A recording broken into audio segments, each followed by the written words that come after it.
you are sure you don't want the furniture? Oh, certainly not. And we're not keen on having to have it moved out. Well, don't worry about that. This house will be empty when you move in. You mean when the decorators move in? All these drab colors, they simply must go. Leanne is fond of pink. And orange. They go so well together. Well, to each his own. Darling, Beautiful House magazine ran a cover story on pink and orange. They're the new exciting colors of the 80s. Ah, where have you been? Well, obviously, I've just been wallowing around in drab all these years. Well, hello. Looks like 3 monkeys. 3 monkeys?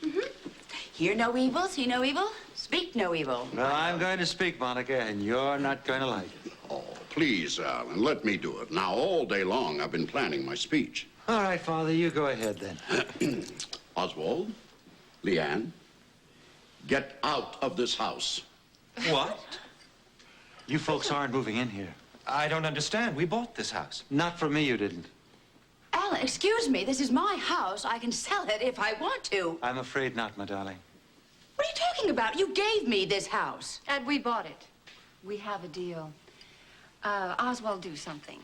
Calm down, dear. I'm sure there's an explanation. Oh, yes, there certainly is. Oh, please, Alan, not so quickly. Now, let them stew just a little bit longer. What are you talking about? We're not going to stew about anything. I want to know what this nonsense is all about. All right, my dear, you shall. Lee, go right ahead. Let them have it. Well, Monica, I'm afraid you were given this house inter vivos. Inter what dos? Inter vivos. Living trust. Meaning you have the use of the house, Monica, but you don't gain legal title until Alan's death. And as we can all see, Alan is still very much alive. Well, physically, anyway. You can wipe that smirk off your face. Oh, I can't, Monica. I've been waiting too long to use it. You're forgetting something. What's that? My reaction. Because I'm beginning to wish you were dead. I am not leaving until this matter is cleared up. Mr. Page, please calm down. Obviously, there's been some kind of misunderstanding. You're damn right. One hell of a misunderstanding. Why didn't you inform us you didn't have title to this house? Well, I didn't know. Well, ignorance is no excuse. Well, what's yours? Why didn't you make a title search? Of course, we did. Tell her, Mrs. Moss. Well, we started to, but... But what? But we didn't have a chance to complete it. Well, you didn't tell me that. Well, I had no idea this would be an issue. Then whom can we buy the house from? Me. Oh, I get it. It's some sort of con to up the price. Not at all, Mr. Page. This is a Quartermain house, and it's going to remain a Quartermain house for a very long time to come.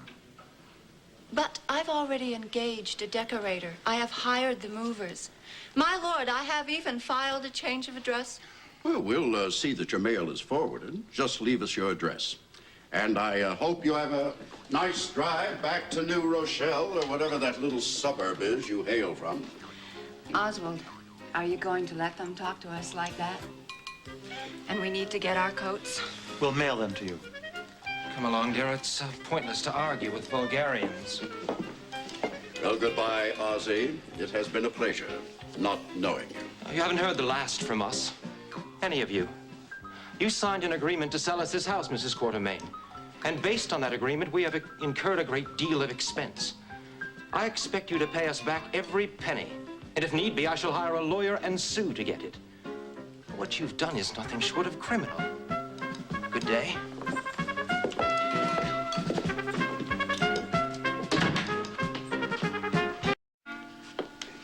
The Pages have every right to sue you, Dr. Quartermain. Every right in the world. But I didn't know. As Mrs. Page said. Yes, I know what she said. She said there was no excuse for ignorance. Well, before I go, there's another matter we have to discuss. Why do I get that distinct sound of another bombshell about to drop? I am talking about my 6% commission.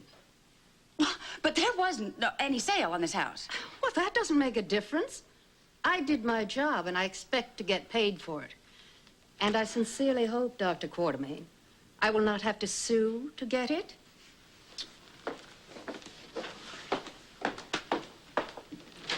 Lee, can Alan do this?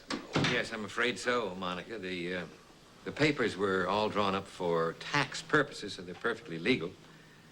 Of course, nobody could foresee the ramifications of today. Oh, yes, sirree. Best damn ramifications I've ever seen.